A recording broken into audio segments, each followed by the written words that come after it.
Hello! Okay, so a while back I did a review of this guitar, the Dean Vendetta XMT, because it does have the tremolo bar, and I feel like I can do a better job, so now I'm going to go ahead and redo it and do a better job. Okay, so starting off, I bought this guitar approximately 6 months ago now, and I bought it for my birthday, and now that it's 6 months later, I can say without a shadow of a doubt, I don't like this guitar. Now, it's not necessarily fault of the guitar works just fine. It does everything it's supposed to do, you know, all the controls work and all that. It just doesn't connect with me, so I have plans to get rid of it. I need a guitar to get some work done, and I'm hoping that I can use this guitar to help offset the cost of the work that needs to be done. So anyways, that's the plan. Anyway, so I have a list over here of things to talk about. So context, which I already said, and the next thing is construction. So this guitar is a bolt-on neck. It's $100. Okay, and the things that you need to know about it is, number one, very, very cheap components. These tuners are not very good, very poor quality, which is fine. You know, it's a cheap guitar. I did have some issues with the pickups not working when I first got it, but now that it's later on, that problem has resolved itself with me doing nothing, so it's fine now. So the things that I did do to it is, number one, I changed the strings. It had a very, very loose gauge string. It had an 8-gauge strings on it, which is just too loose, too floppy for me. So I put some pretty thick 11s on it because I wanted to down tune it, and I down tuned it, but now it's back up to standard. And then, yeah, the action was super high, and I lowered the action. And then for the back, the springs in the back that operate the tremolo arm, I have one of these that I had from a airplane trip, and I cut it in half, and I cut the string off, and I put one half below the springs and the other half on top of the springs, sandwiched it in, and then put the back plate back on. Now, one of the things that kind of happens, that at least I notice, is that when I strum kind of a little bit more aggressively, the springs vibrate. And because they're placed right behind the pickups kind of have a tendency to pick up on that extra vibration, and it's not very good. Now, that's sort of a picky thing. Okay, so now we come to the most important part, the pros. The pros is that it's cheap and it works as it is supposed to. Okay, so how does it sound? The most important question of all, how does it sound? So my plan is to play it anyway. Before I do that, previously I had the guitar running through the pedal board and then into the amp, and I'm not doing that this time. It's just going straight into the amp because I realized now that some of the passive aspects of some of the pedals actually did change the way that it sounded. So I'm not doing that. Straight into the amp, and then the amp is behind the camera or the phone, so hopefully it will pick up well. Okay, so I want to play it a cappella first so you can hear just how quite bright it is. It is a lot brighter than I was hoping it would be, but there it is. Okay, so I'm going to play a simple chord progression 3 times to hopefully give you an idea of what it sounds like. Here we go.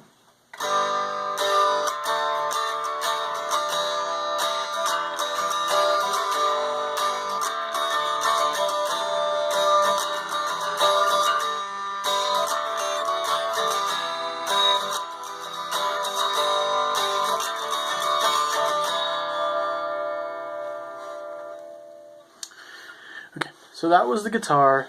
No anything. Nothing going on. Okay, so now I'm going to turn on the amp, and the amp is going to have a little bit of a buzz that's going to be in the video.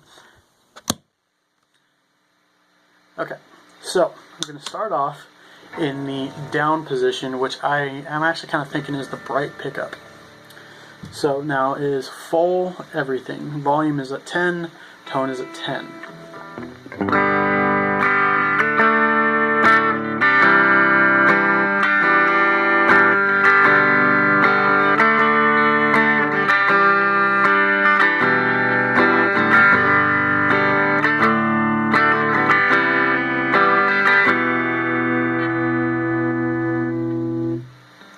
Very, very bright.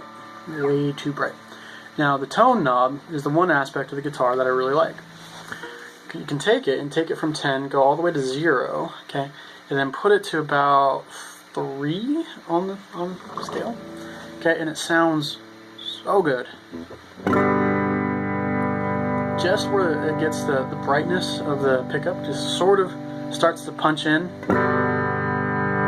right about there.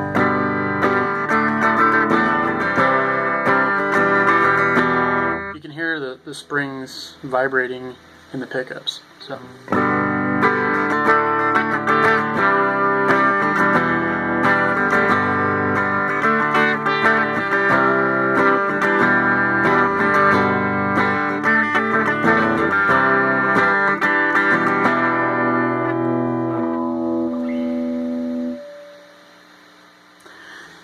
okay, and I'm realizing now that it doesn't play really well. I have a couple other guitars, as you can see right here, that play a lot better. My Les Paul, the first one in the rack, plays fantastically, and this one just does not play as well. So now the middle position, and I'm going to go ahead and take that tone knob. Well, I'll show you first. This is the tone still at 3.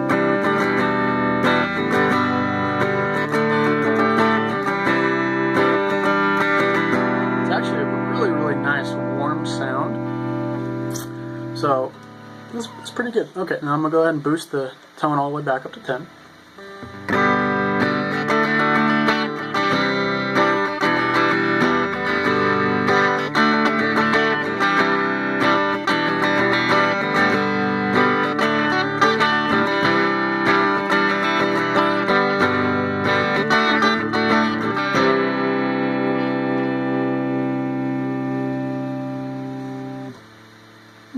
Pretty good. Alright, now the top position on the selector switch, the top. So, let's see here.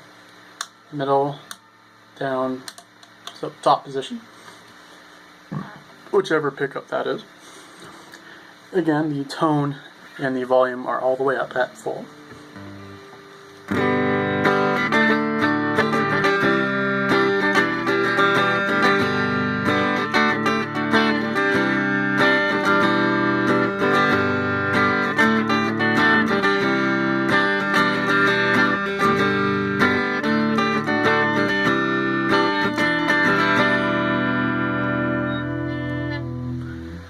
Okay, and I'm going to go ahead and roll the tone down all the way down to 0, and then it's very, very dead, very impressively dead. So I'm going to roll it up to about 3 again. About there, a little bit more.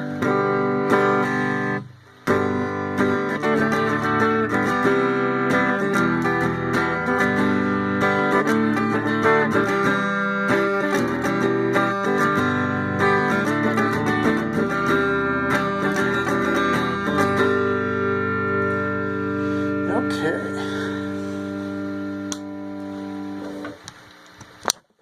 Turning the amp off.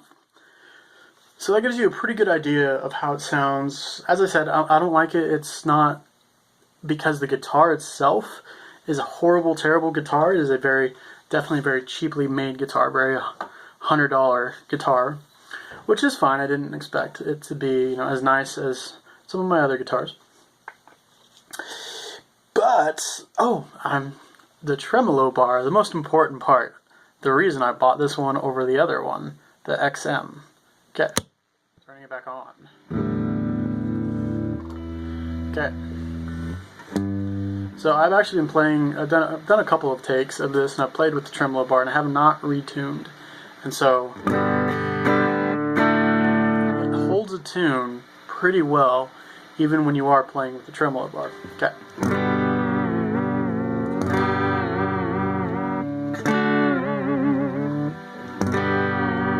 Now I'm not very good at using it.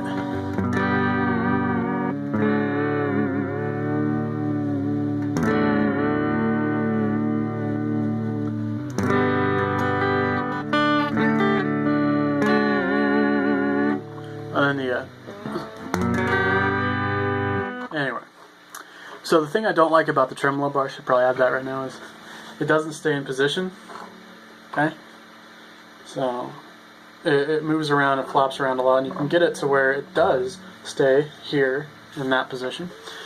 Now there's a fix to it. You can get a Fender tremolo arm spring that will fix that. This guitar did not come with that spring, and I am not gonna buy one to fix that problem.